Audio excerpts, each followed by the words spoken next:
siguro naman po, pwede naman po namin bigyan ng kahit na 85% ang COMELEC. Mas mataas naman ng konti doon sa 80% ni NAMFREL. Baka naman po pwedeng ipagkaloob nyo na sa amin yung 5% man lang. Yung 15% po doon ay ibigay nyo na okay na po sa amin yon. Ayun yung 15% yun na yung paghihirapan namin sa mga susunod pang eleksyon. Mataas ang voter turnout. Mabilis ang canvassing. Masaya si Chairman George Garcia sa performance ng COMELEC sa katatapos lang na eleksyon. Kaya naman, 85% ang rating niya sa komisyon. Pero aminado rin siya na there's room for improvement. Kung may pagkukulang daw sa katatapos lang na halalan, tiyak na gagawa nila ng paraan. Magandang gabi, ako si Willard Cheng. Simulcast tayo sa DWAR Abante Radio at 94.7 Melo BFM. Ako naman si Pinky Webb. Mapapanood din tayo sa Beam TV 31, Signal Channel 24, Converge 74 at Sky Cable Channel 33. Simulan na natin ang agenda. May nanalo na proklamasyon ng mga newly elected senators kasado na bukas. Senator-elect Tito Soto suportado raw ng ilang senador para muling maging Senate President. House Speaker Martin Romualdez, posible rin kayang mapalitan? Kampo ni Congresswoman-elect Laila De Lima, pumalag sa umano'y patuloy na political persecution laban sa kanya. Kasunod yan ang utos ng Court of Appeals na ipawalang visa ang kanyang acquittal sa illegal drug case. PNP pinaghahandaan na raw ang pag-aresto kay dating Duterte spokesperson Harry Roque. Mga bagong banat ni Roque sa Marcos administration, sinagot ng Malacanang. SUV driver na umararo sa NAIA Terminal 1, nakapagpiyansa na. Matapos ang 2 linggong rollback, oil price hike nakaamba. Dagdag singil sa diesel, posibleng hanggang 2 piso kada litro. At Ed Sheeran may pa-surprise performance sa restaurant sa Mexico.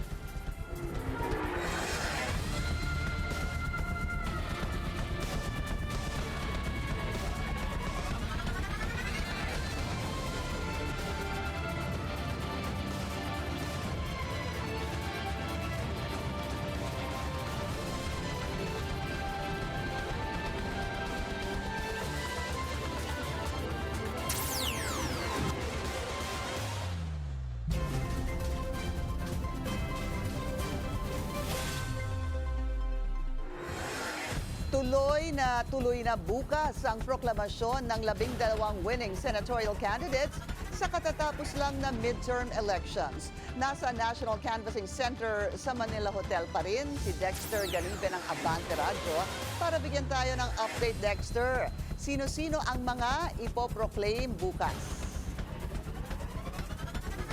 Pinky, kanina pinadala na ng COMELEC yung 12 na winning senatorial candidates para sa isasagawang proklamasyon na magsisimula alas 3 ng hapon bukas, araw ng Sabado. At narito na yung mga pumasok sa Magic 12. Sa higit 27 million votes nanguna si re-electionist Senator Bongo. Sinundan siya ni Bam Aquino at Bato de la Rosa na nakakuha ng higit 20 million votes. Pang-apat si Erwin Tulfo na mayroong higit sa 17.1 million na boto. Nasa pang-5, pang-6 at pang-7 naman sina Kiko Pangilinan, Rodante Marcoleta at Ping Lacson na nakakuha ng tig-higit 15 million votes. Nasa pang-8 at pang-9 na pwesto sina Tito Soto at Pia Cayetano na higit 14 million votes bawat isa.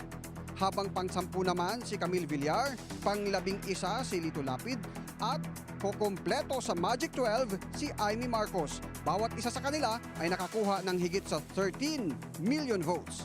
Papayagan silang magtalumpati bukas ng hanggang 5 minuto at magdala ng mga kaanak at taga-suporta na hindi lalagpas sa 15. Unang tatawagin ang pang-12 at panghuli naman na ipoproklama yung top notcher.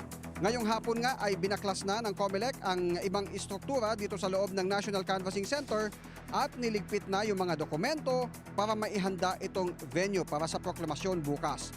Bagamat ipinagmamalaki ng COMELEC na ito ay makasaysayang eleksyon sa bansa dahil sa pinakamataas na 82.2% na voter turnout at pinakamabilis para sa canvassing, aminado si COMELEC Chairman George Garcia na marami pang kailangang i-improve sa pagsasagawa ng automated elections.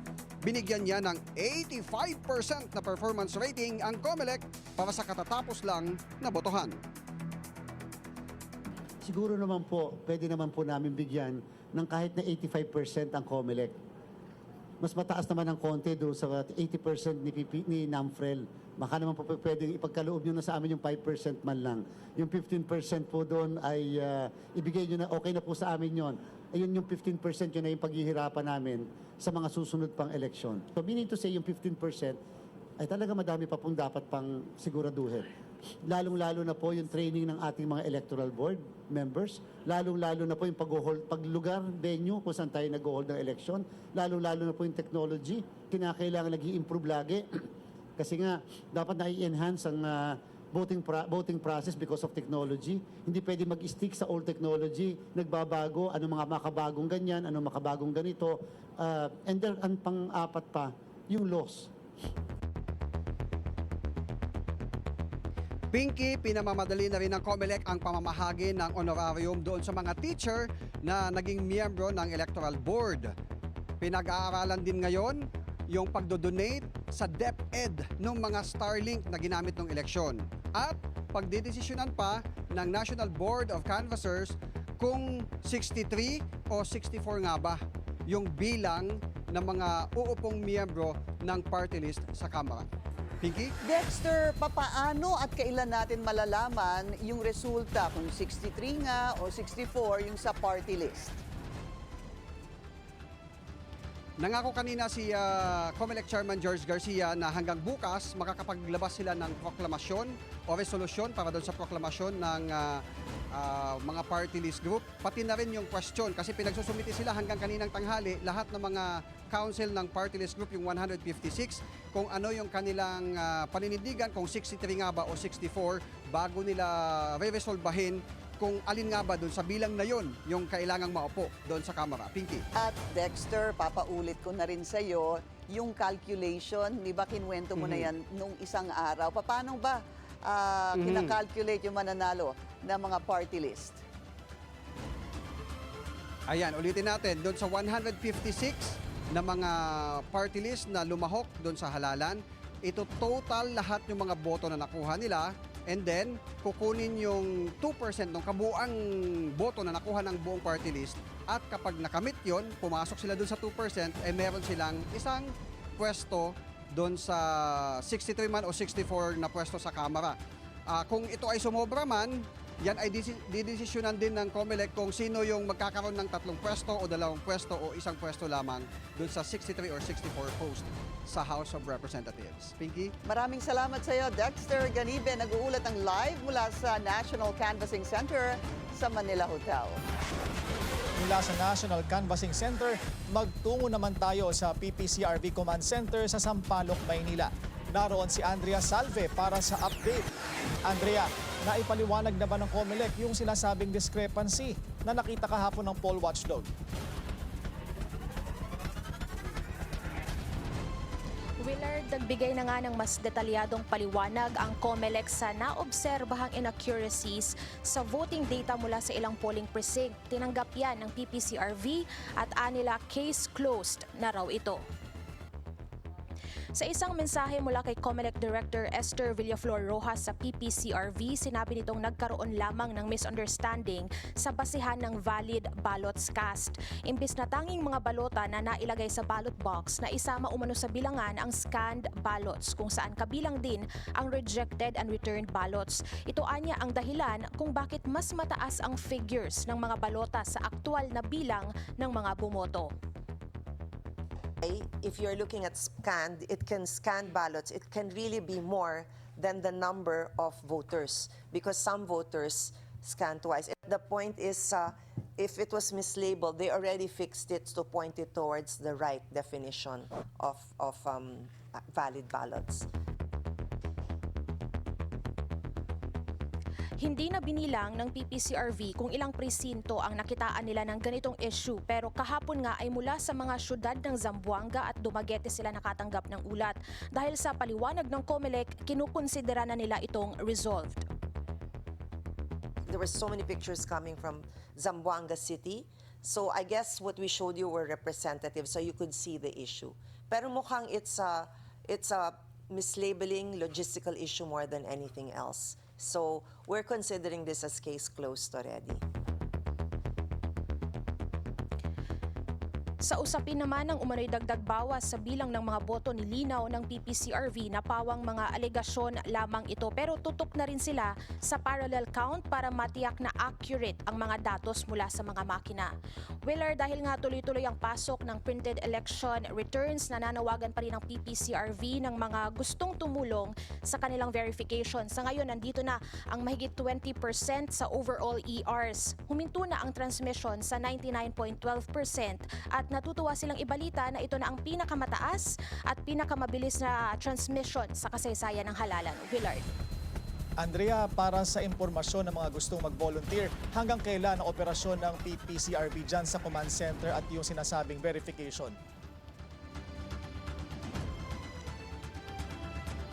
Willard, ayon kay PPCRV spokesperson Ana Singson, hanggang June pa kayong kanilang operation at simula ngayong araw ay 9 a.m. to 9 p.m. na lang yung kanilang verification dito sa kanilang command center sa Sampaloc, Maynila. Willard.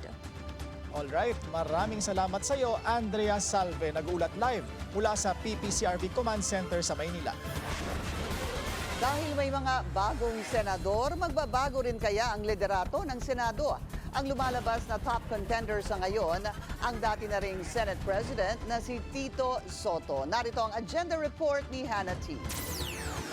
May mga senador nang kumausap kay Senator-elect Tito Soto para hikayatin siyang muling magsilbing Senate President. Yes, I would be lying if I said no. May mga kumakausap sa akin. Alam mo naman ako, kilala niyo naman ako eh. I'm not the type that would go around na nagpapapirma para suportahan ako. Hindi ako yung ganun eh. Ako'y maana doon sa mga oldies. If I'm from the old school, if they have the numbers, they want me to be Senate President, I will accept. Nasa 3 hanggang 4 na senador ang nakipag-ugnayan na raw sa kanya na meron na ring suporta mula sa kanilang mga kaalyado. Pero di na niya tinukoy kung sino-sino ang mga ito. I'd rather not say anything concerning that. First of all, it would be hearsay coming from them, coming from me. Sila nagsasabi, di ba? So, sila na lang tanungin nyo. Si Senate President Cheese Escudero ngayon ang nakaupo sa pwesto na anya'y handang gawing maayos ang impending impeachment trial ni Vice President Sara Duterte sa oras na magbalik sesyon ang Senado. Sa 20th Congress, nasa 7 senador ang inaasahang papabor sa pag-akwit sa bise.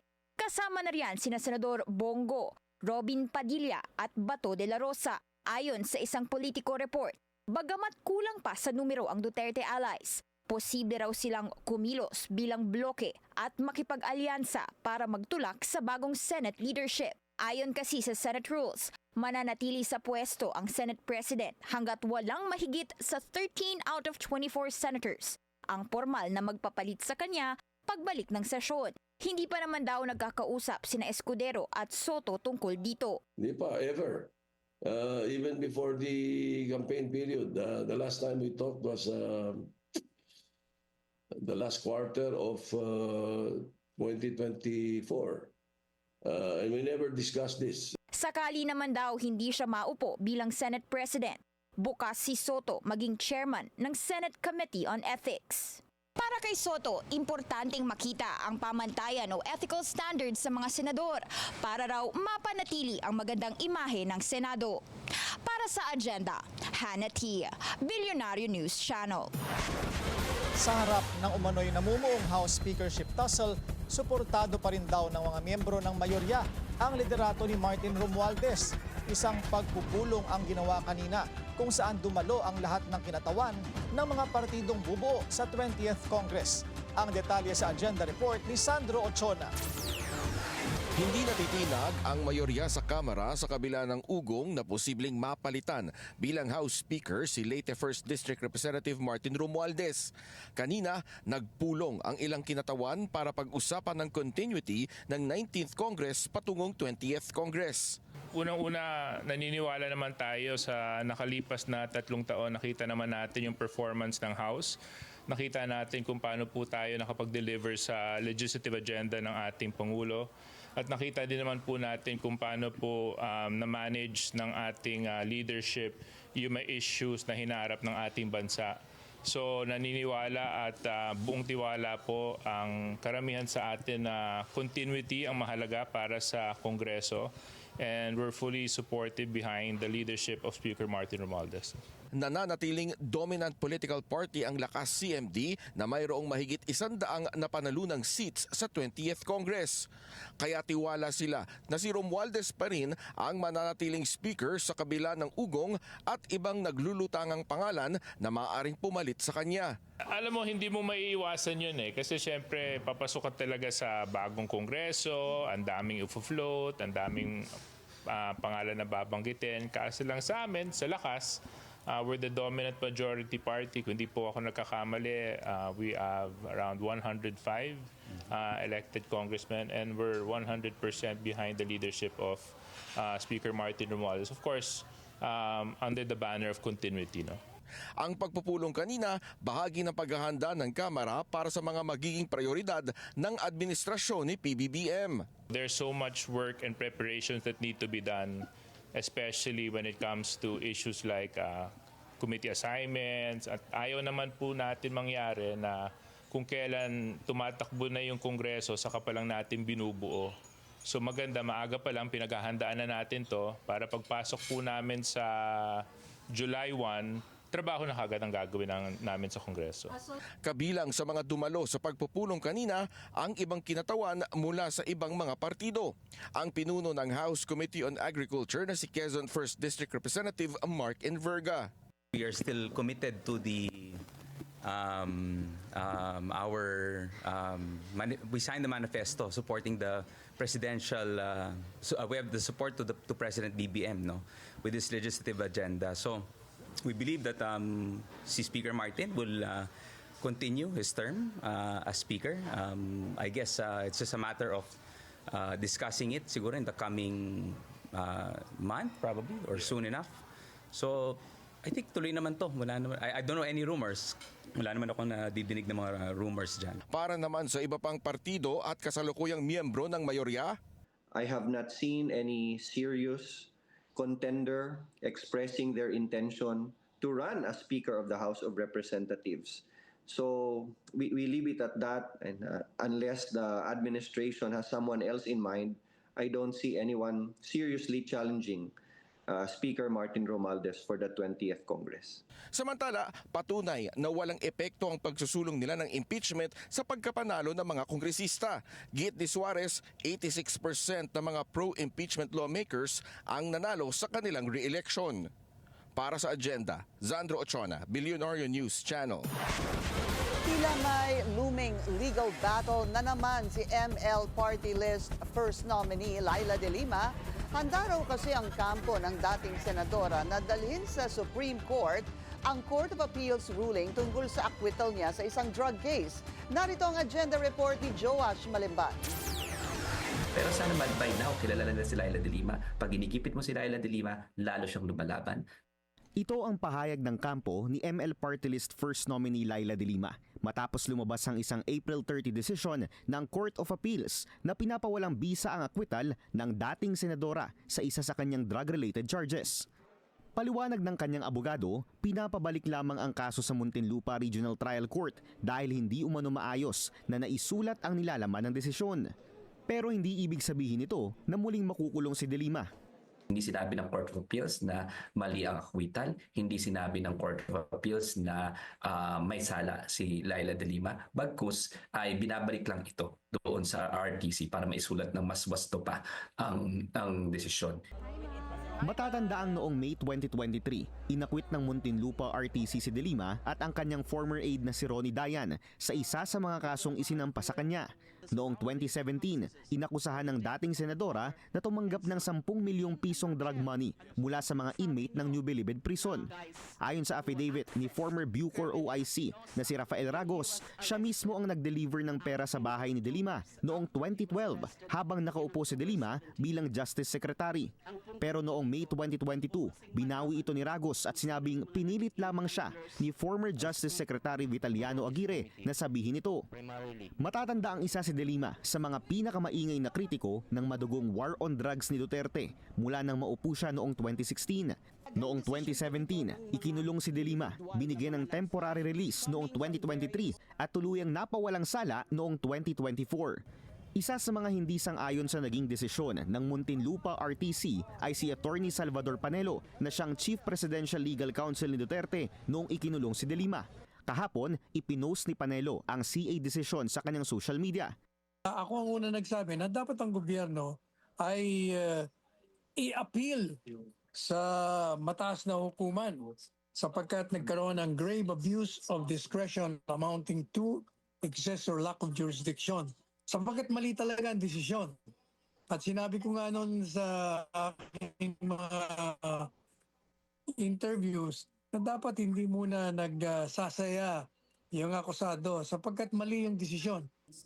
Dagdag pa ni Panelo, kahit naman daw hindi iniurong ni Ragos ang kanyang statement, may matibay raw na ebidensya laban kay De Lima. Ayon naman kay Solicitor General at dati ring DOJ Secretary ng Administrasyong Duterte na si Menardo Guevara, the CA decision speaks for itself. DOJ prosecutors na raw ang bahala sakaling ibalik ang kaso sa mababang korte.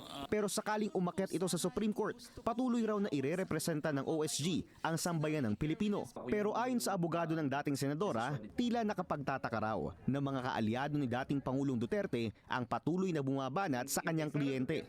Anong ibig sabihin ito? Interesado pa rin ang mga Duterte sa pag-politically persecute kay Laila De Lima. Bakit kaya? Napaka-interesado sila. Ang nababasa nga natin, grabe talaga ang takot nila kay Laila De Lima. Ayon sa desisyon ng Court of Appeals, null and void ang hatol ng Muntinlupa RTC dahil hindi malinaw na sinabi kung anong bahagi ng testimonya ni Ragos ang binawi. Hindi na ipaliwanag ng maayos kung ano ang epekto ng retractions sa pangkalahatang ebidensya at anong specific element ng drug charge ang hindi napatunayan. Dahil dito, may grave abuse of discretion daw ang lower court sa pag-issue ng akwital. Ayon sa kampo ni De Lima, maghahain sila ng motion for reconsideration dahil naniniwala silang nagkamali ang Court of Appeals sa kanilang naging desisyon. Handa rin daw silang dalhin ito sa Korte Suprema. Para sa Agenda, Joash Malimban, Billionaire News Channel. At makakausap po natin ngayon, former Senator and now ML Party List First Nominee, Laila De Lima. Well, Congresswoman-elect na. Sana, no? Pagka nataas na po ang inyong kamay. First of all, Ma'am Laila, congratulations po sa inyo. Thank you, Pinky, and good evening to you and to your viewers. So, that's good news. Pasok po ang ML. Pero pagkatapos naman po ay lumabas itong desisyon ng Court of Appeal sa inyong acquittal. First of all, Ma'am Laila, nagulat ho ba kayo dito? At siguro na rin sa timing nito. Well, ito po sa timing, I don't know. Pero mali, parang hindi ko masisisi yung mga tao na gano'n ang iisipin. Bakit timing na naman yan? Lalo na nung in-announce na magiging parte tayo doon sa prosecution team, doon sa impeachment trial ni VP Sara. Pero kahit nga ho yung, not necessarily the timing, but yung mismong desisyon ay nakakapagtaka. Yung hindi namin maintindihan din masyado yung desisyon. Na parang hindi naman niya sinasabi na mali yung acquittal. Ang sinasabi lang is hindi masyadong malinaw yung desisyon nung respondent judge na ina-acquit ako. So pero binabalik niya, pinaparemand yung kaso sa RTC na ngayon lang ata nangyari yan, na pinaparemand sa RTC kasi essentially ang sinasabi, isulat mo uli yung desisyon kasi hindi masyadong malinaw. May mga punto na hindi daw masyado na clarify o na explain. So ibig sabihin, you rewrite. Yung parang sinasabi ng CA dun sa judge na you rewrite the decision. Ngayon lang ata nangyari yan eh. Pwede ho ba yun? Kasi pag yung unang-una yung acquittal po, hindi na ho yun basta-basta inaapela. Dahil nga because of the principle of double jeopardy. Okay. Yeah. Yes, hindi naman yan hard and fast rule na ibig sabihin ay talagang yun na yun. Meron din talagang exceptions yan. Pero ang alam po natin dyan, konti lang yung exception, strict yung exception na sa tingin namin, hindi naman nag-a-apply yung mga exceptions dito sa kaso ko. Kasi hindi naman naging sham yung trial. Alright. Hindi naman mistrial. Ma'am Laila, part Opo. of the decision of the Court of Appeals, babasahin ko na lang po para malinaw. Kasi yun din po yung tanong on the rule on double jeopardy. The presence of Yes. grave abuse of discretion effectively nullifies the public respondent's jurisdiction. Ibig sabihin, sa pagkaintindi ko po, non-lawyer, dahil nagkaroon ng grave abuse of discretion, nawala po, na-nullify yung respondent's jurisdiction. And then it goes on to say that thereby, dahil dito, it negates the second requisite of double jeopardy. Ibig sabihin, dahil dito, walang issue ng double jeopardy. That's what Okay. the Yeah. decision Okay, says. Okay, go ahead po. Yes. I read that, no, nandyan mo talaga yan sa decision. Ang tanong ngayon, not every case of grave abuse of discretion, kahit assuming na merong grave abuse of discretion, not every case of grave abuse of discretion pwede na i-invoke para i-violate na, para lumabas na sa application ng double jeopardy. Kasi ang alam ko dyan, yung sinasabi ko po kanina, yung mga exceptions lang ay sham trial, mistrial, or deprivation of due process doon sa prosecution or Senate. Na wala naman yon, walang mistrial, walang sham proceedings, hindi rin na-deprive ng due process yung state o yung prosecutor dahil nag-present sila ng evidence. Yung tungkol sa grave abuse of discretion, ang alam ko sa isang kaso, grave abuse of discretion in exceptional circumstances. May ganung qualification eh.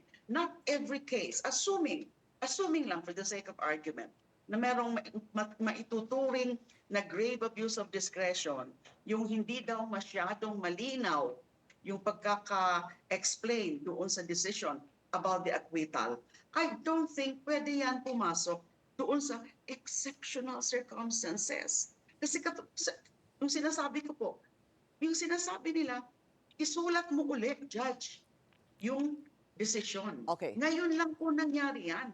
Wala- That cannot be wala ho a grave kayong- abuse of discretion. Yeah, doon Yes. po sa inyong pagsusuri o pag-check, po, hindi pa po ito, gaya ng sabi nyo, nangyari in the past. Okay. So, but now that, Ma'am Laila, now that the Court of Appeals ruled on this and decided on this, na the petition for certiorari is granted, we remand the case back to the judge, si Judge Alcantara po, kung di ako nagkakamali. What happens now? Do you plan to appeal this first and foremost, or hihintayin niyo ho bang magdesisyon si Judge at siguro magkaroon po ng mas malinaw na desisyon hinggil sa pag-acquit sa inyo? Okay, all of those options you mentioned, Pinky, are already being discussed right now. As we speak, meron hong meeting ngayon yung aking legal team. Pinag-uusapan nila yung mga options. Yung mga sinabi mo, kasama sila sa mga options. Okay. Do we file a motion for reconsideration? O hayaan na lang natin na i-remand na lang doon sa RTC at hayaan si Judge Alcantara na gawin niya uli yung desisyon. Kasama po yan sa mga option namin. Okay. Siyempre, yung part of the option is also to go to the Supreme Court. But we cannot just directly go to the Supreme Court kung hindi muna kami mag-motion for reconsideration sa Court of CA. Appeals. Opo. Ang Yes, so unang, yan po ang mga option. Oo. Wala pa hong decision ngayon, yung legal team, because they're still debating, they're still discussing. and which Opo. route best to take, ano? Pero pwede ho ba yon sa inyong legal team na mag-motion for, mag-MR na po kayo dito sa CA habang ibinalik o niremand na yung kaso doon kay Judge Alcantara? Is that possible? That's not possible, Pinky, because kailangan mo ng mag-motion for reconsideration within 15 days, kung yun ang route namin. I see. At whether or not magpa-file ng motion for reconsideration, hihintayin muna ng Court of Appeals na mag-lapse yung 15 days to file an MR. Kasi hindi pa final and executory yung decision. Kasi meron pa nga kaming option to file MR. And right now, hindi pa ho namin nare-receive yung official copy of the CA decision. I see. Nakita lang namin yan dun sa website ng Court of Appeals saka yung mga copy na circulate sa media. But the official copy itself, wala pa ho natatanggap yung mga abogado ko. So the 15-day period within which to file MR, hindi pa po siya tumatakbo. It starts So, upon hindi- receipt of the decision. Yes. All right. Yes, Okay. yes, thank you. Ma'am Laila, yung pong VP Sara impeachment naman, naghahanda na ho ba kayo? Nakikipag-ugnayan na ho ba kayo sa ibang mga miyembro ng House Prosecution Team? Dahil sinabi nyo na nga, hindi ho ba, na si House Speaker Martin Romualdez ang tumawag sa inyo at hinikayat ho kayo or invited you to be part of the team? Yes, I confirmed that the other day, around 4 o'clock in the afternoon, I received a call from the House Speaker. First, he congratulated me dun sa ML win, and then he said that they are eyeing me along with Attorney Chel Jokno to form part of the prosecution panel. So, nung tinanong niya hiningi niya yung sagot ko, I said yes. Kasi more or less, it was already at the back of my mind. Kasi if the day before, talagang may mga nagtatanong na sa akin na media, Ma'am, will you accept kung i-offer sa'yo? Kasi ang balita namin ay kayo ni Attorney Chel Jokno ay isasama rin sa prosecution panel. So more or less, inano ko na yan. I was expecting it already, although I didn't expect na tatawag si House Speaker. Pero yun na nga, nangyari yung ganon. So madali na sa akin yung pagsagot ko ng oo. Pero Yes. ito ho ba ay isang bagay na ginusto nyo? Ibig ko sabihin, did you think if I win, pagka manalo ang ML, at may matanggal na miyembro ng prosecution panel, they will consider me? Did you want this? Now, I cannot really categorically say it because, well, ang malinaw is that malinaw sa akin na may basehan yung impeachment. Kaya nga na-impeach siya by more than the required number of votes. Ang trial na lang ang gagawin.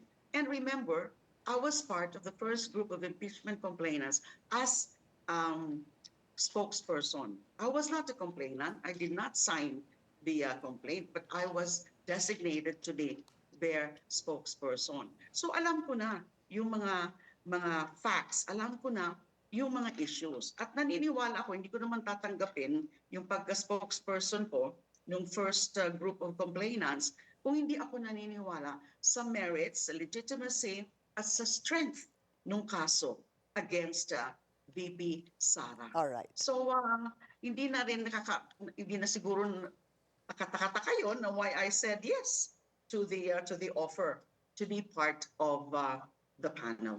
Maraming salamat po sa inyong oras. ML Party List First Nominee, Laila De Lima. Thank you po. Thank you. Habang papalapit ng impeachment trial ni VP Sara, nanindigan ang Malacanang na walang kinalaman si PBBM dito. Mas mahalaga raw ngayon ang trabaho para sa taong bayan. Ang detalye sa agenda report ni Pierre Pastor.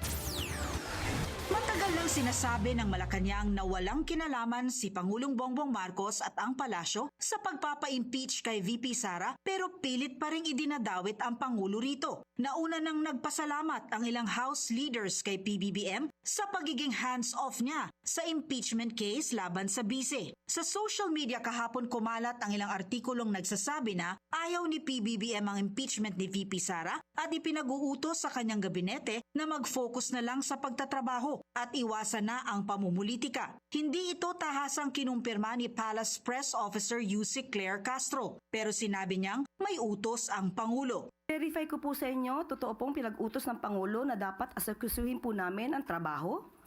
Dapat madaliin po ang pag-i-implement ng mga proyekto na nais niya para sa taong bayan. Pero pagdating po sa impeachment, Yan po ay nasa kamay na po ng Senado, nasa kamay na rin po ito ng mga prosecutors, so hayaan na lang po natin yung prosesong dumaloy ng normal.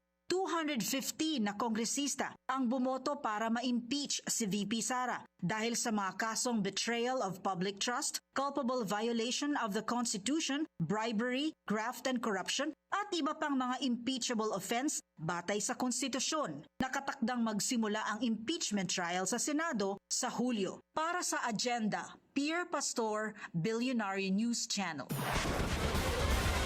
Kasunod ng court warrant, PNP pinaghahandaan na raw ang pag-aresto kay dating Duterte spokesperson Harry Roque. Susunod yan sa Agenda.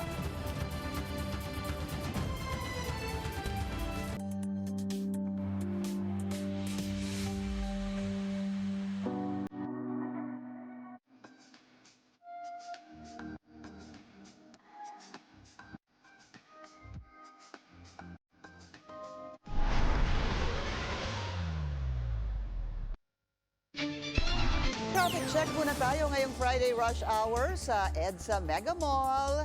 Bumper to bumper na sa northbound lane. Moderate to heavy naman ang daloy ng mga sasakyan sa southbound lane.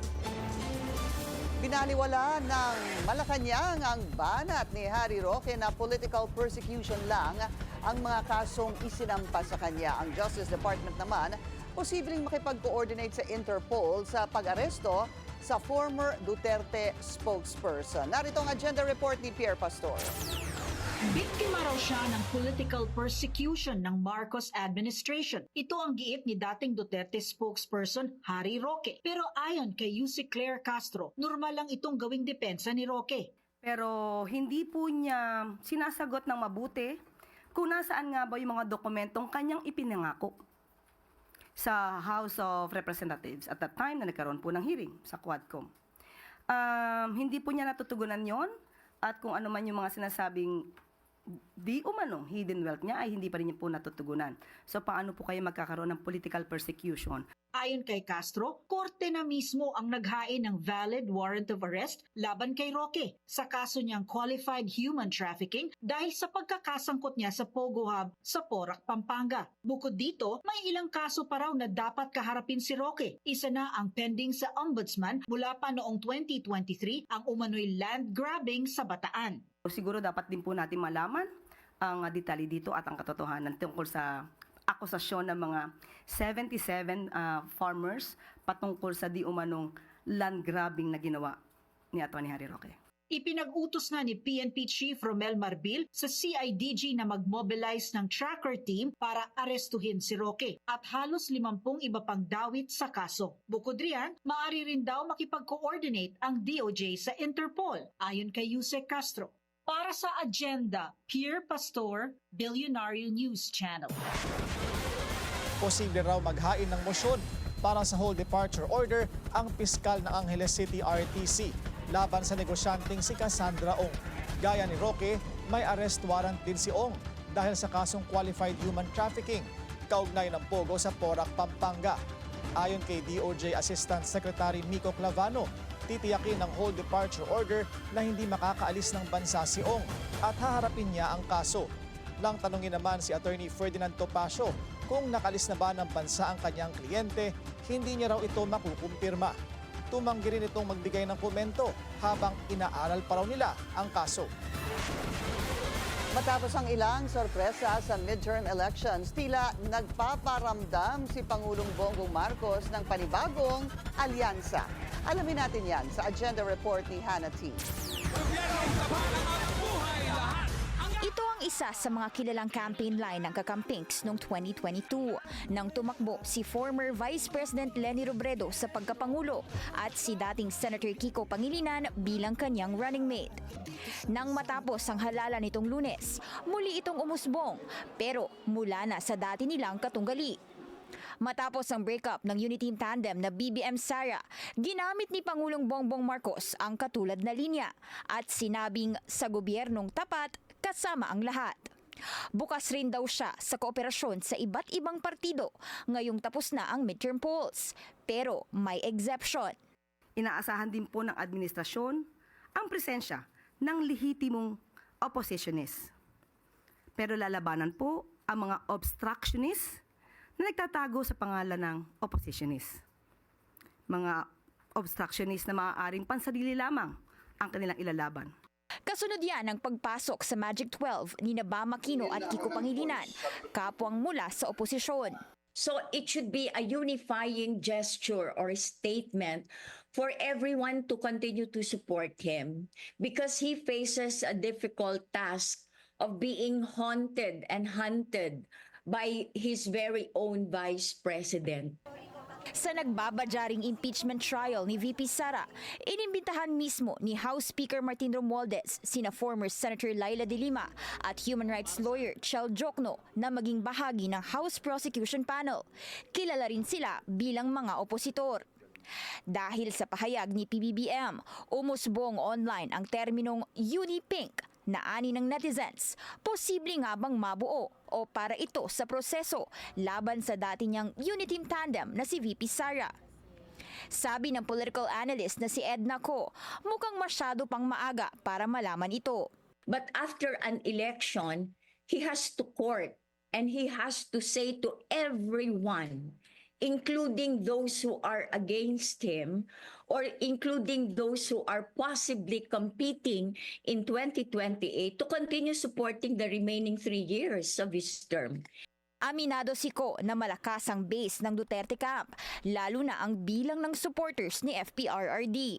You may be against him, you may be in favor of him, but let's face it, he is still an influential character that will affect the thinking, the choices of many people.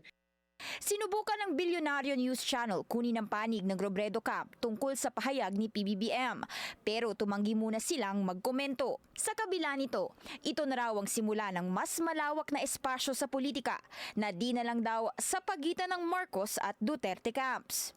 In other words, there is political life outside of BBM and outside of just VP Sara. Bukod kasi sa unexpected comeback ni Aquino at Pangilinan, umani rin ng matataas na boto ang mga kandidatong wala raw makinarya kahit sila ay natalo. Di na may kakailang nakakagulat ang resulta ng midterm polls ayon kay Ko. Pero patunay itong buhay ang demokrasya sa Pilipinas sa kabila ng samot-saring political events at pinaramdam ito ng taong bayan sa pamamagitan ng pagboto. Para sa agenda, Hannah T., Bilyonaryo News Channel. Makakausap natin ngayon si former Chief Presidential Legal Counsel Sal Panelo. Magandang gabi po sa inyo, Attorney Sal. Magandang gabi din sa iyo. Attorney Panelo, may mga nagsasabi na dahil sa resulta ng eleksyon, may namumuong bagong alyansa, yung Unipink daw o yung alyansa ng administrasyon at ng mga kaalyado ng dating Vice Presidente Robredo. Ano po ang masasabi ninyo dito? Oo, matagal lang nabuo yan. Diba? Nagsimula yan doon sa pagbanat ng mga kaliwa. Mga identified sila. Pati yung nagsama-sama, pati yung sa Dilao, nung binabanatan nila si Daysara doon sa issue ng confidential funds. Doon lang nagsama na sila. O ngayon, obviously, lalong pinatitingkad nila yung pagsasama nila.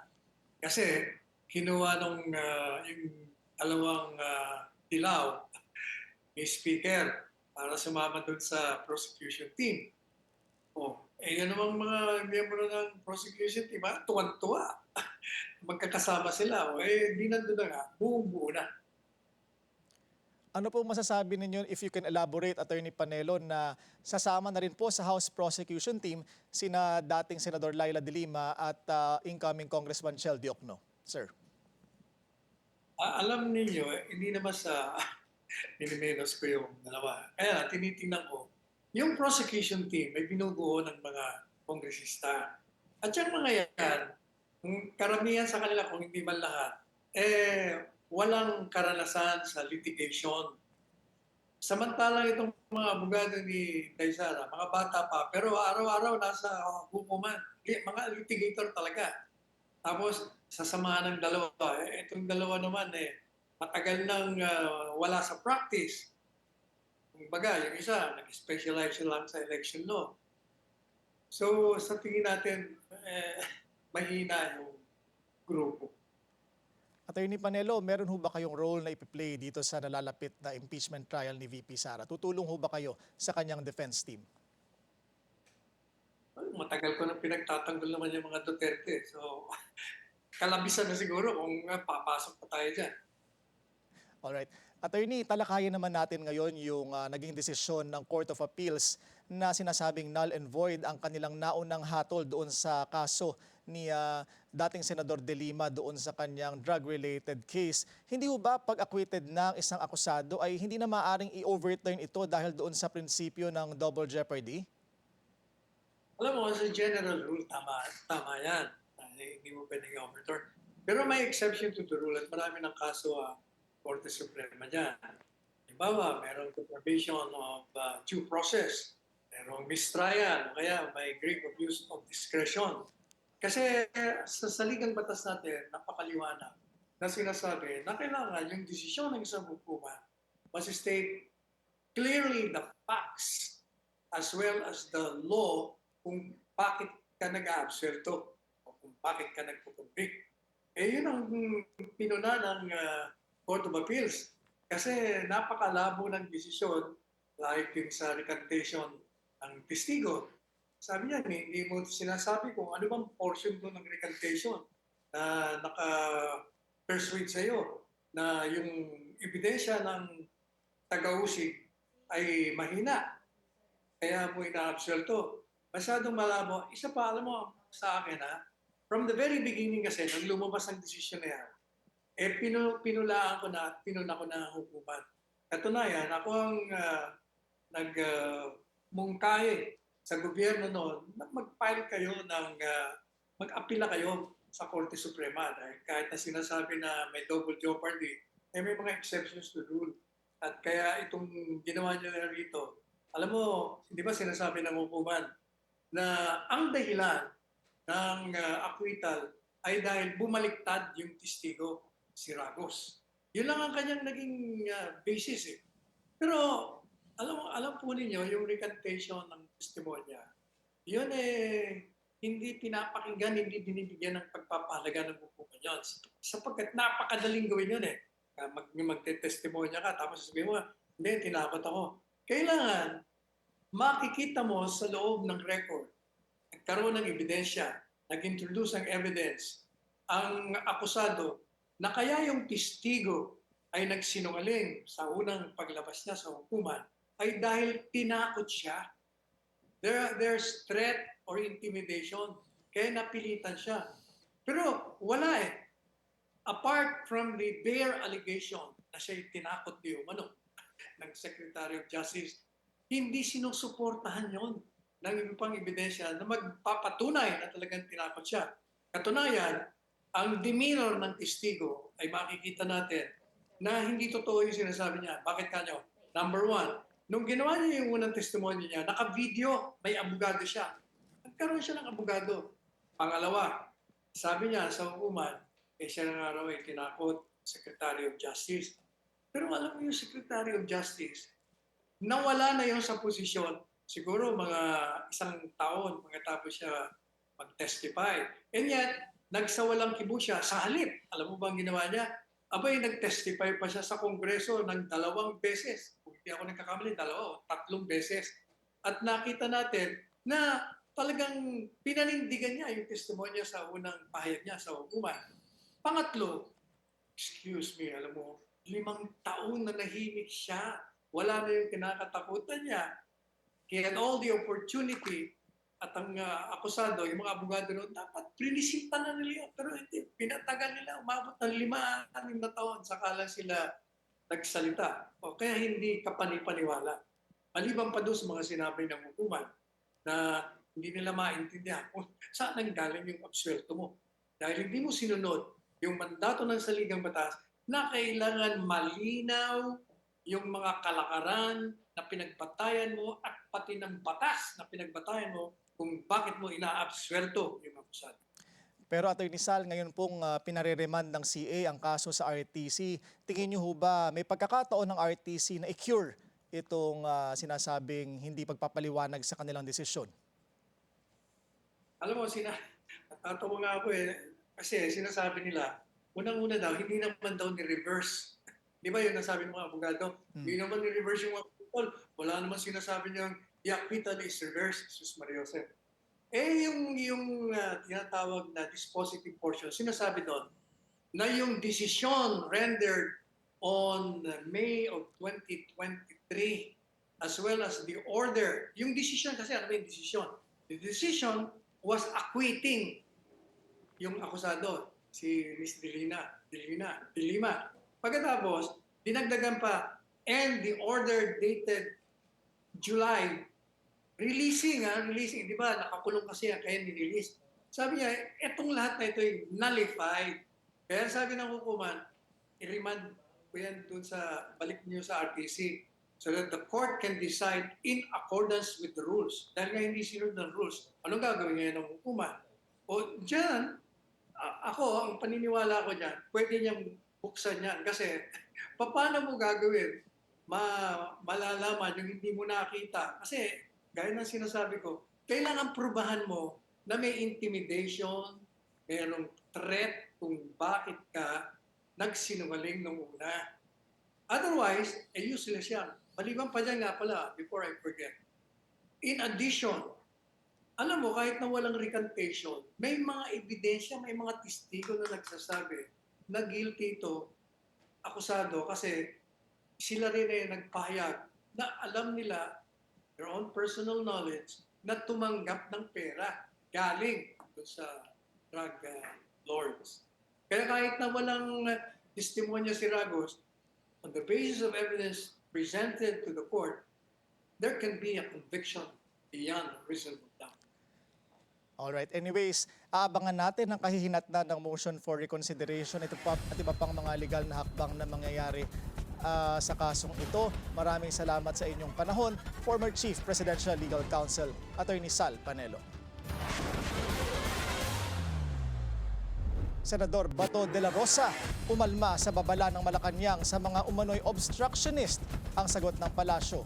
Susunod sa agenda.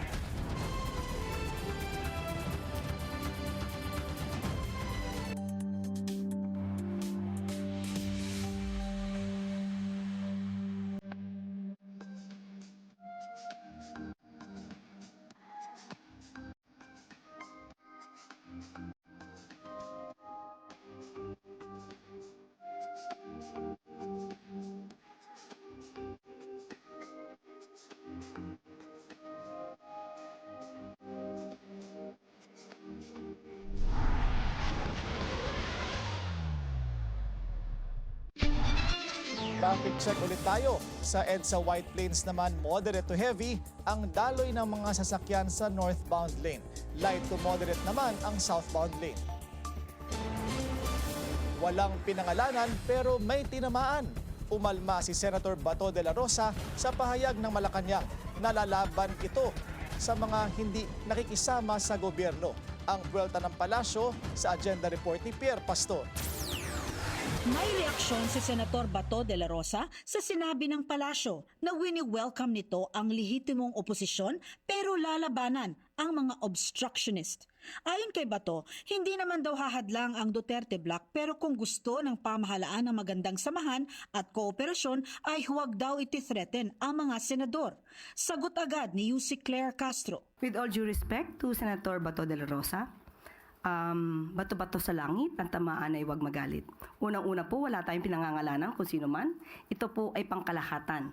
Ang nais po natin sa taong bayan ay huwag maging obstructionist para magtuloy-tuloy po ang mga gandang proyekto at programa ng Pangulo at ng administrasyon. Nilinaw ni Castro na wala siyang tinakot na senador.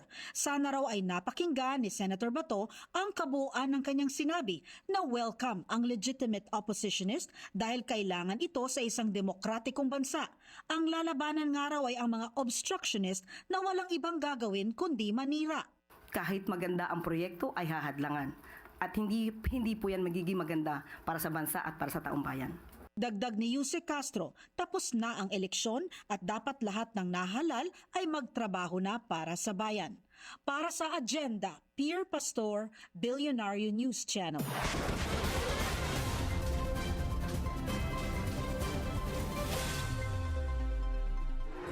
Mula social media hanggang sa Kapitolyo ng Cebu, isang pagkakaibigang sinubok ng laban at nanalo sa halalan.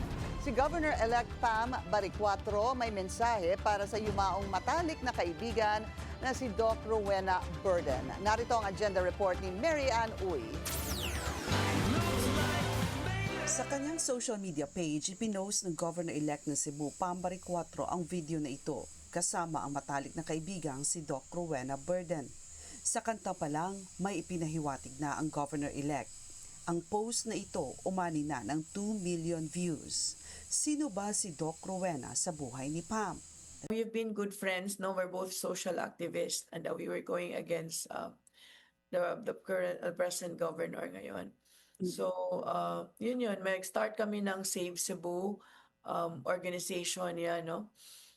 So, that was really our intention to liberate Cebu from the current administration.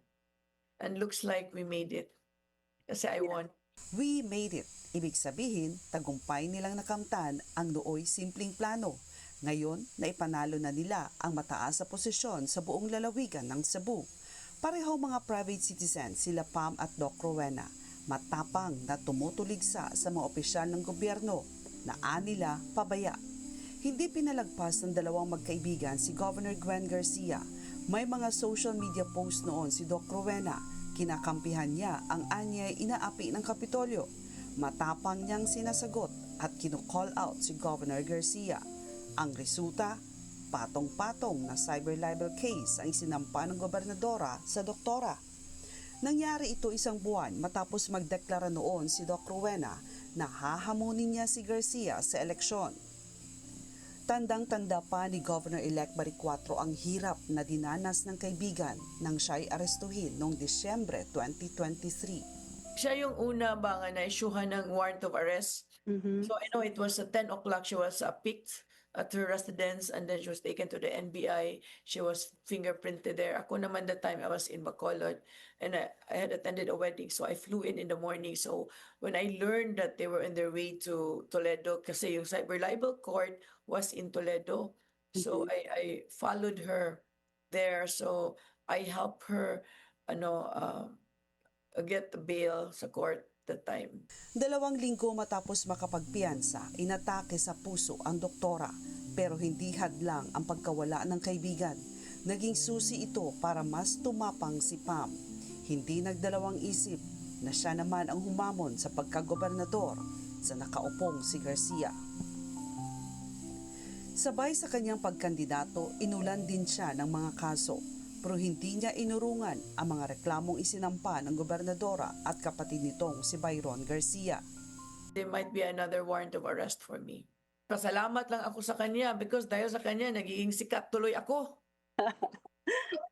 So it's doing me a favor actually. So, that's part of the healing na let go and let God, Naipanalo ni Pam ang posisyong inaasam ng kaibigang doktora. Kaya, sa pamamagitan ng post na ito, ipinaalala niya sa mga bumoto sa kanya na hindi siya nag-iisa. Ito ang legacy ng matalik niyang kaibigan na si Doc Rowena na siyang nagsimula at nagpamulat sa kanya na kahit isang private citizen, kaya na isang Pam na maging gobernadora. Para sa agenda, Mary Ann Uy, Billionaire News Channel. Talo man sa eleksyon, may legal victory naman si outgoing Cebu Governor Gwen Garcia. Naglabas kasi ng 60-day temporary restraining order ang Court of Appeals sa suspension order ng Ombudsman laban kay Garcia. Pinasususpindi si Garcia dahil sa isang proyekto na wala umanong government permits. Muling nagpakita si Garcia sa publiko ngayong araw matapos talunin ni Pam Baricuatro sa gubernatorial race sa Cebu.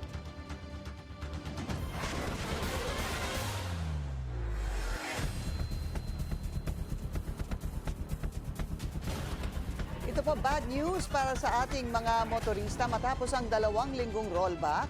Tataas na naman ang presyo ng produktong petrolyo sa susunod na linggo at medyo malaki ang price hike dahil ang gasolina hanggang 1 peso and 40 centavos per liter ang maaaring itaas. 150 to 2 pesos per liter naman ang diesel at 130 to 140 per liter ang kerosene. Ang inaasahang pagtaas ng demand sa krudo ang isa sa mga dahilan sa dagdag singil ayon sa Energy Department.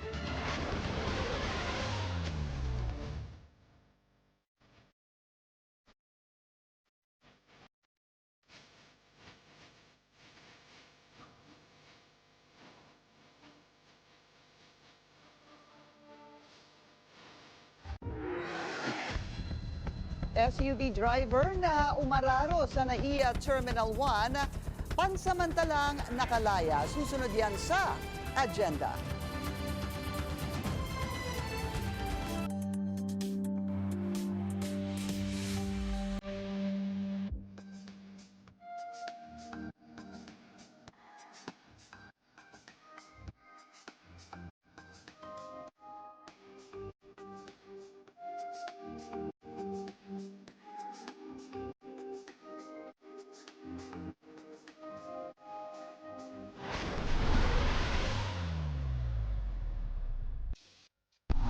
Isa pang traffic check ngayong Friday rush hour sa Elliptical Road sa Quezon City. Moderate ang daloy ng mga sasakyan papasok sa Commonwealth Avenue. Light naman ang kabilang lane.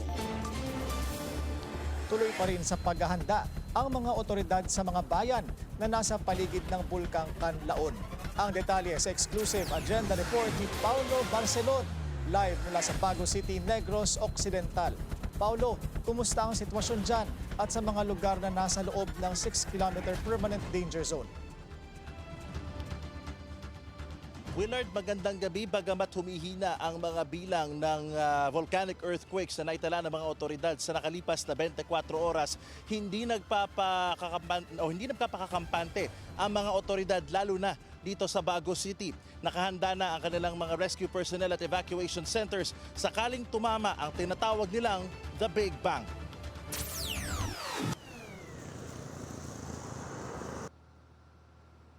Sa temporary resettlement camp na ito sa Barangay Napoles, naninirahan ang nasa 22 pamilyang lumikas mula sa mga lugar na malapit sa 6-kilometer danger zone na itinakda ng FIVOX.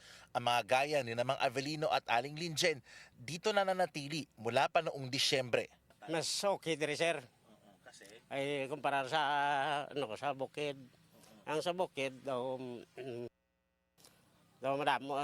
maraming abo. Daw parang hindi bla safety. Mas masarap dito kasi walang yung pagtulog mo nang hindi ka na anong tawag dito. Hindi nakabahan. Nakatulog ka ng maayos.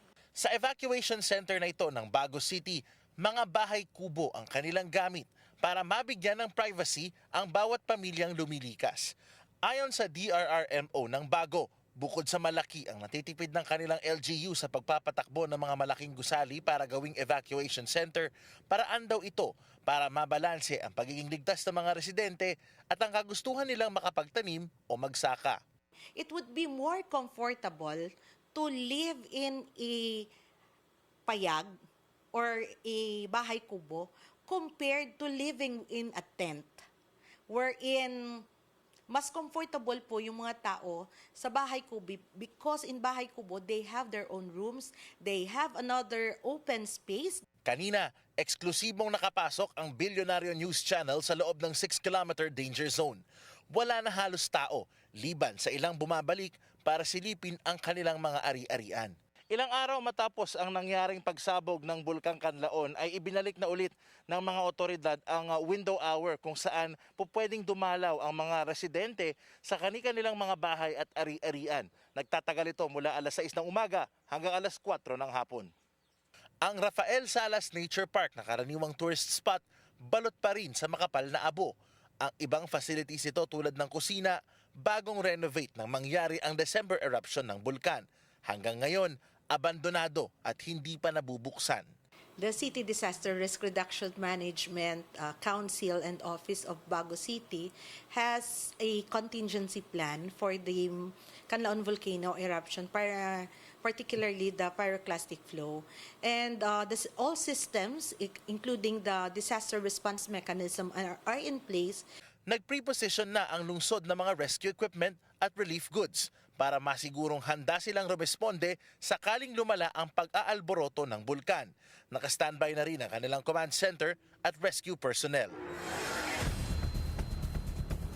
Willard, sa pinakahuling tala ng PHIVOLCS ay nasa 4 ang volcanic earthquakes na kanilang na-monitor in the past 24 hours. Mas mababa yan ng 2 kumpara sa pagmamonitor nila kahapon. At hindi pa rin dinidiscount, Willard, yung posibilidad na magkaroon ng mas malakas na eruption ang bulkan. Wala pa ring balita so far kung magbababa na ba ng alert level ang PHIVOLCS dito sa sitwasyon ng bulkang Kanlaon. Balik sa inyo dyan sa studio, Willard. Paulo, napansin ko na doon sa bungad ng danger zone, nakasuot ka ng N95 mask. Kumusta naman ang air quality dyan at saang mga lugar required na magsuot ng ganyang klaseng protective mask? Magandang tanong, Willard. Specifically doon sa papasok, yung mga barangay na malapit sa 6-kilometer danger zone ay medyo naaamoy pa natin yung sulfuric na amoy ng abo. Medyo makapal pa yung abo doon sa loob ng 6-kilometer danger zone. Kaya talagang delikado, no? If ma-prolong yung exposure mo sa ganung klase ng hangin, ay lubhang mapanganib ito sa ating kalusugan. Kaya yung air quality doon ay definitely minomonitor pa kung gaano ka-specific, pero maamoy pa natin, medyo medyo malakas pa yung amoy ng sulfur. Pero ang naman doon, Willard, ang minsan nangyayari, umuulan-ulan, kaya kahit papano yung pag-ulan na yon nakakatulong na mahupa kahit sa sandaling panahon lamang yung amoy ng abo at maging yung ashfall doon sa area na yon, Willard. Paulo, kumusta pala yung mga evacuees? Nakaboto ba sila noong araw ng halalan? May mga reports tayong natatanggap na nakaboto sila. In fact, nagtuloy-tuloy yung proseso ng eleksyon dito sa Kanlaon. And nangyari nga itong pagsabog ng Bulkang Kanlaon oras matapos ang halalan o habang nagkakaroon ng mga bilangan. And in fact, Willard, maikwento ko na rin, sa ilang mga bayan na ating napuntahan, natalo yung ilan sa mga local government officials tulad nung sa La Carlota kahapon na ating napuntahan.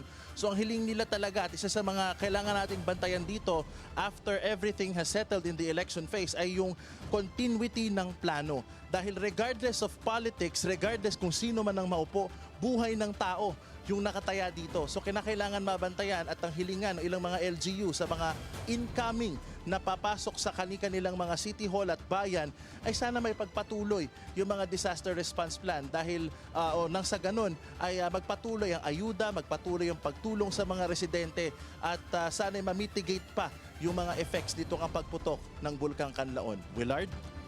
Okay, maraming salamat sa iyo, Paulo Barcelon. Nag-uulat live mula sa Bago City, Negros Occidental. Pansamantalang nakalaya ang driver ng SUV na umararo sa mga tao sa NAIA Terminal 1 noong May 4. Ito'y matapos siyang makapagbayad ng 100,000 peso bail. 2 nasawi sa NAIA crash, kabilang ang isang 4 na taong gulang na bata. Kinasuhan ng driver ng reckless imprudence resulting in double homicide, multiple serious physical injuries at damage to property. Suspendido rin ang kanyang lisensya. Kahit politiko, walang lusot sa batas. Yan ang babala ng isang MMDA official sa gitna ng mas mahigpit na clearing operation sa EDSA. Ang detalye sa agenda report ng ating Mojo Ivy Reyes. It's a continuous learning process. It's always a room for improvements, lalo-lalo po being a public servant. Matapos mag-viral ang pakikipagsagutan ni MMDA Special Operations Group Triforce Head Gabriel Go at isang pulis dahil sa parking violations noong Abril, pinatawan nito na sumailalim sa anger management training. After 1 month, ito ang pahayag ni Go patungkol sa dumaraming insidente ng road rage. Dagdag ni Go, hindi ang lansangan ng tamang lugar para kastiguhin ang mga nakakainitan ng ulo. Hindi rin daw palalampasin ng MMDA ang mga VIP mobil, lalong-lalo na ng mga politiko. Dahil higit sa lahat, dapat ang mga public servant ang tumitingala sa batas. So I think it's about time that we have to, well, the law is always there. Ang batas ay nandyan. Ngunit dapat siguro the law should be fair to everyone. I mean, walang mahirap. Lagi nga natin sinasabi rin Sinasabi ng iba. Nung una, ang sinasabi nila, ang kaya nyo lang yung mga mahihirap ang tinitikitan. Ngayong i-rehabilitate ang buong EDSA, mas mahigpit ang clearing operations ng MMDA. Kung dati, umaga't hapon sila nagroronda, ngayon may night shift na rin. Pending pa rin ang rehab project na ito ng DPWH dahil uunahin daw muna ang pag-aayos sa Pasay-Guadalupe area na dadaanan ng mga delegado ng ASEAN Summit sa 2026. Para sa agenda, Ivy Reyes, Billionaire News Channel. News overseas, inaresto sa UK ang American R&B star na si Chris Brown dahil yan sa umano'y pananakit sa isang music producer gamit ang bote. Nangyari raw ang assault sa isang nightclub sa London noong 2023. Naaresto si Brown sa hotel sa Manchester at kinasuhan ng grievous bodily harm with intent. Nakatakdang mag-world tour ang singer simula sa Hunyo. Ed Sheeran may pa-surprise performance sa restaurant sa Mexico. Susunod yan sa agenda.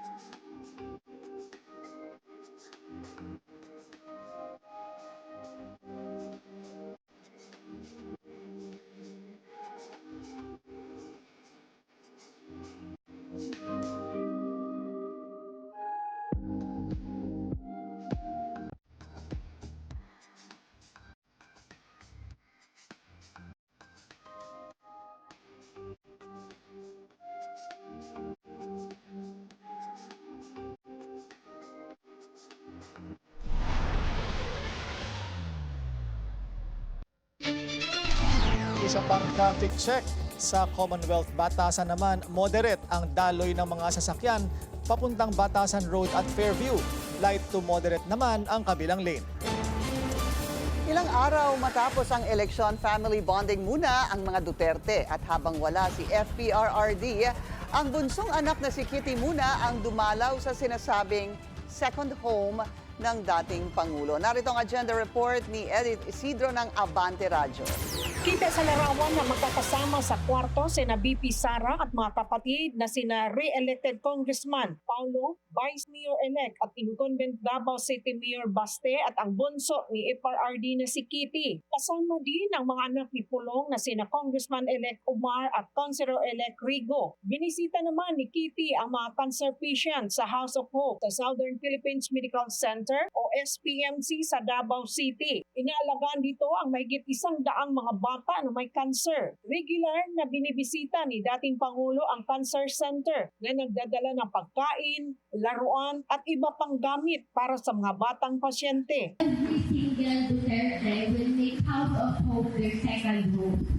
So nila, yung mga anak lang ako sa tuhod na palanggaon daw kamo. Kaya habang nakadetain sa ICC ang ama dahil sa kasong crimes against humanity, si Kitty Naramuna ang magtutuloy ng ginagawa nito. So makauli na daw siya, magbibisita daw siya sa inyo. Even if the will of the Lord, makauli daw din siya. Malaking bagay naman raw ang pagbisita ni Kitty sa House of Hope dahil ang kanyang simpleng pagkakausap sa mga bata dahil raw ng nakaugaliang gawin ng kanyang ama ay naghatid ng saya at pag-asa sa mga batang may cancer. Para sa agenda, Edith Isidro, Abante Radyo, Davao. Para sa mga TikToker dyan, isang konte sa social media platform ang inilunsad bilang paggunita sa 50th anniversary ng Philippine-China ties. At ang mga premyo hindi basta-basta. Ang detalye sa agenda report ni Just Ignacio ng Abante Radyo. Hinihikayat ngayon ng Federation of Filipino-Chinese Chambers of Commerce and Industry Incorporated ang lahat ng mga content creator na lumahok sa Youth TikTok Video Competition na kanilang inilunsad nitong Biyernes. Ito ay bilang pagdiriwang sa ikilimampung anibersaryo sa diplomatikong relasyon ng Pilipinas at China. This year about the 50th anniversary in Philippines-China relationship, we are about to launch a very important project like the TikTok for the young Filipino, 18 age up to 38 years old, to participate this TikTok program. It's a video, 1 to 2 minutes video presentation. Tumataginting na 100,000 pesos ang papremyo sa makakakuha ng first prize, 50,000 pesos para sa second prize, at 30,000 pesos para sa third prize. 10 consolation prizes din na tig 10,000 piso ang pwedeng ipanalo at ang 3 special citations na tig 20,000 piso. Hopefully, they can do something about the two-country relationship with cultural or some history to share with our audience. Thank you. Sa May 27, ang deadline ng pagsusumite ng mga video. Ia-anunsyo naman ang mga mananalo sa June 8. Para naman sa iba pang detalye at makapag-register sa naturang kompetisyon, maaaring magtungo lamang sa Facebook page ng Federation of Filipino-Chinese Chambers of Commerce and Industry. Para sa agenda, Just Ignacio, Abante Radio. Kumain lang, nakalibre pa ng concert. Tila yan ang naranasan ng ilang restaurant customers sa Mexico nang biglang mag-perform sa kainan si Ed Sheeran. Habang nagigitara, kinanta ni Ed ang kanyang hit songs tulad ng Thinking Out Loud at Old Phone. Pinost ng British singer-songwriter ang kanyang surprise gig sa Instagram at may caption ito na, quote, "I love being back in Mexico." Sawa ka na ba sa usual dining experience? Well, may bagong kainan sa BGC na ibang level ang konsepto. Silipin natin ang Izakaya Jeronimo sa agenda report ng ating lifestyle host, Marie Lozano. Sa dami ng restaurants ngayon, minsan kailangan natin mag-take risks o mag-try ng something wild o kaya sumigaw ng Geronimo. At sa BGC, may isang Japanese resto na ginawa itong inspirasyon. Ito ang susubukan natin ngayon sa Billionario Bites, ang Izakaya Geronimo. Pero bakit nga ba Izakaya Geronimo? So we always wanted to do like an izakaya, right? So we wanted to come up with a concept that was, like very different from your normal Japanese izakaya. The name Geronimo came from, how crazy we are as a group. When you jump off like a cliff and it's just like, Geronimo, let's just do it, right? As risk takers, we're like, it's gotta be, we gotta call it like, something very different. Not just like your usual izakaya and then a Japanese name. We want it to be modern, something more exciting. Hindi ito yung typical na izakaya. Dito, it's dinner, drinks, and dancing all in one place. At kung sa kitchen ang usapan, hindi sila mahuhuli. We're very proud of this one. We're the biggest open kitchen block in the country that's outside of a hotel. We have different stations. We have a ramen station, we have a fry station, we have a yakitori station. Kaya kahit may party vibes, ang tunay na bida pa rin ang pagkain.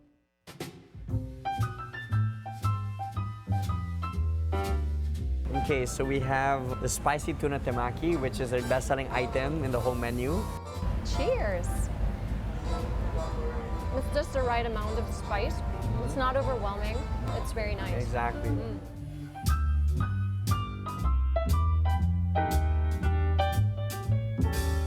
So we have our Toro wasabi salsa, so please do the honors.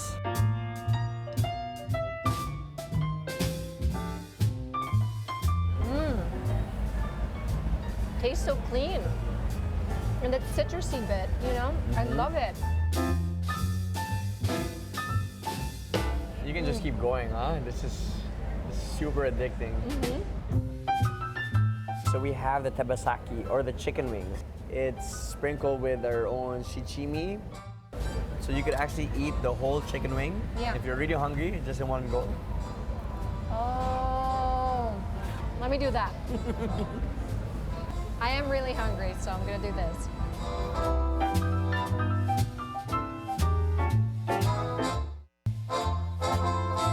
So we have the black cod miso, or the gindera. This is chef's specialty. This is our #1 selling main item in the menu. Okay. It is a must-have here. Right? Yeah. Kind of like candied on top. Sweet and savory. As Pinoys like to say, melt in your mouth. Buttery soft. Yeah. Pagkatapos ng kainan, unti-unting nagbabago ang atmosphere. Dumidilim ang ilaw, lumalakas ang music, at cocktails on tap naman ang bida. From dining to dancing, nasa iisang lugar lang. Sabi nga ni Louie, it's like a roller coaster ride, but we do it all for you. Kaya kung handa ka ng subukan, alam mo na ang sasabihin. Geronimo! Para sa Agenda, Marie Lozano, Billionario News Channel. Kala mo siya lang may kaya nun. Yung isang manok, pasok mo, tapos lalabas mo. Kaya ko din yun Kaya din ni Willard yun Pero may kulang. Only rice. Only rice. Tanggal yung pagkasosyal. Oo, tsaka hindi ko nakita yung dancing part ni Maria. Wala. Hindi na niya inabot yun kasi nasa parang tanghali o tanghali. hapon. Ganyan. Pagpunta sa Geronimo. Oo nga. Galing. At saka close kayo ni Ed, Oo naman, si parang Ed. Nagpunta siya sa Mexico, di ba? Well, happy weekend po sa kanilang lahat in Willard. Happy weekend sa'yo, Happy weekend Pinky. to you. I hope you get to rest. Yes, ikaw rin. After the halalan fever. Yeah, Yan. maraming salamat. At yan ang ating agenda ngayong gabi. Ako si Willard Cheng. At ako naman si Pinky Webb. Sa bawat issue, may anggulo at ang balita, may agenda.